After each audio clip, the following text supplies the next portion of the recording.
Doctor, háblenos de la admisión de hechos como estrategia de defensa. Primeramente, muchas gracias por la entrevista y por haber escogido un tema muy importante a tratar, como es la admisión de hechos como una estrategia de la defensa técnica. Efectivamente, el artículo 271 del Código Procesal Penal nicaragüense, en atención y respeto del artículo 34, numeral 7 de la Constitución Política, que prohíbe la declaración en perjuicio de uno mismo o de un familiar hasta el cuarto grado de consanguinidad y el segundo de afinidad, de manera excepcional establece el derecho que tiene todo procesado a admitir los hechos de manera espontánea, o sea, voluntaria y veraz, cuando ésta favorezca el interés del acusado y coadyuve al esclarecimiento de los hechos. Por eso que la admisión de hechos es necesaria que sea controlada por el juez técnico, el juez del caso, y que se determine con veracidad, valga la redundancia, de que la admisión de hechos que está haciendo el acusado es veraz, es cierta, y que además lo está haciendo de manera voluntaria y con la correspondiente asesoría de su defensor técnico, o sea que no está actuando con ignorancia de la ley y las consecuencias que implica una admisión de hecho. La admisión de hecho, de conformidad al artículo 71 del Código Procesal Penal, conlleva el hecho de que el acusado, al admitir los hechos, pues renuncia a un juicio oral y público, a la evacuación de las pruebas para el esclarecimiento de los hechos,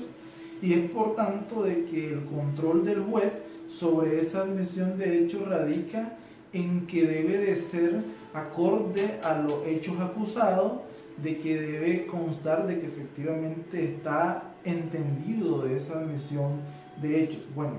eso es de manera general, pero como estrategia de defensa, ¿qué es la admisión de hechos? Como estrategia de defensa, la admisión de hechos se adopta en aquellos casos cuando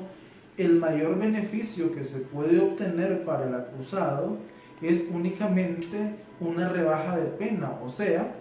que hay suficientes elementos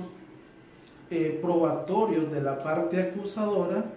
que hace imposible ser desvirtuado por una estrategia de defensa que conlleve una antítesis, o más bien una teoría fáctica y probatoria distinta o contrapuesta a la que presenta el Ministerio Público. Cuando eso es imposible, entonces el abogado defensor tiene abierta la vía de la admisión de hechos. Con la admisión de hechos se procura que, de conformidad al artículo 35, numeral 3 del Código Penal, pueda optarse a una condición de pena privilegiada y de un beneficio como es una circunstancia atenuante. ¿Qué significa esto? De que si la pena es, por ejemplo, una pena de 3 a 5 años por un delito X, entonces si el abogado defensor aconseja al acusado y le recomienda, en vista de la imposibilidad de poder demostrar su inocencia, acogerse al derecho de la admisión de hechos, entonces va a procurar el abogado defensor obtener una pena que está entre la media y la mínima.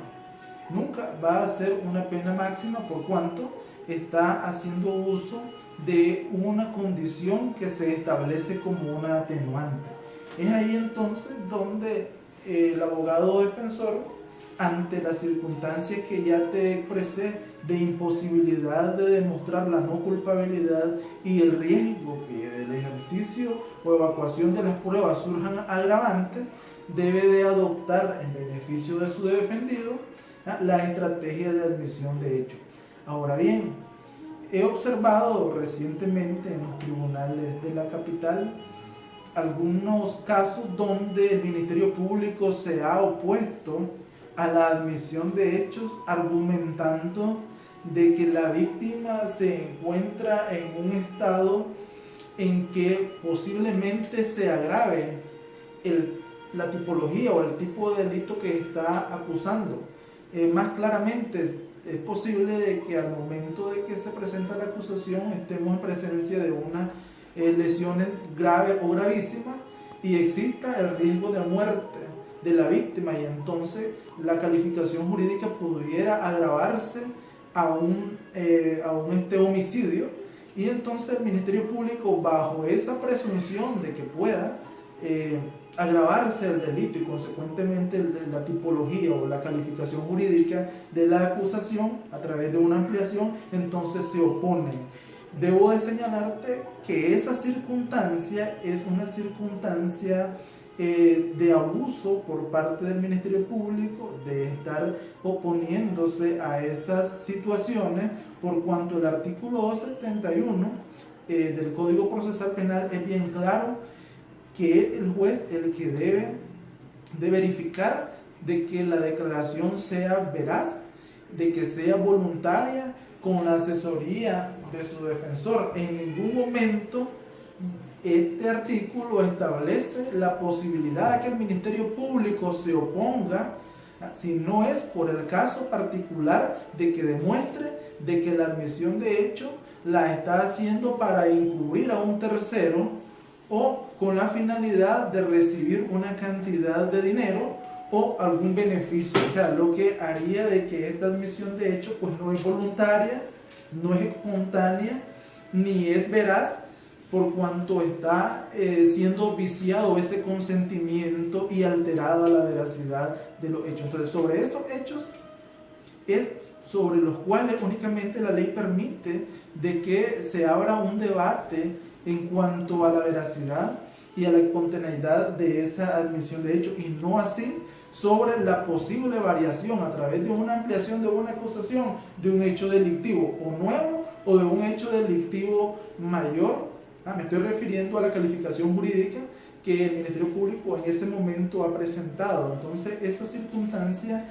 no deben de ser permitidas por parte de los judiciales, porque es una actuación en contra de lo que establece el debido proceso, en contra del derecho de carácter constitucional y legal que le permite al acusado admitir los hechos que hasta el momento se le están acusando.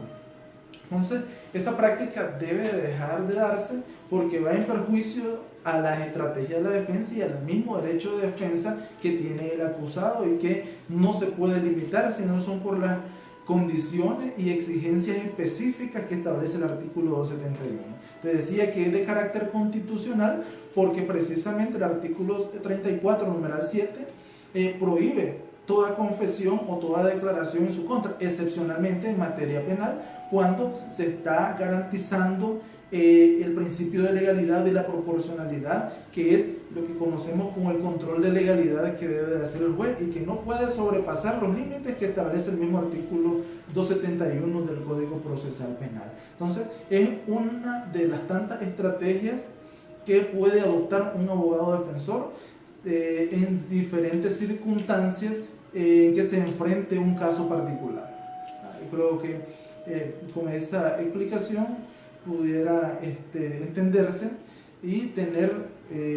complementar ese abanico de posibilidades que todo abogado defensor tiene para ejercer una defensa técnica en favor no solo de su cliente, sino en favor de la ley, porque los fines del Código Penal o de la legislación penal es el esclarecimiento de los hechos y el establecimiento de la paz social armónica. Gracias.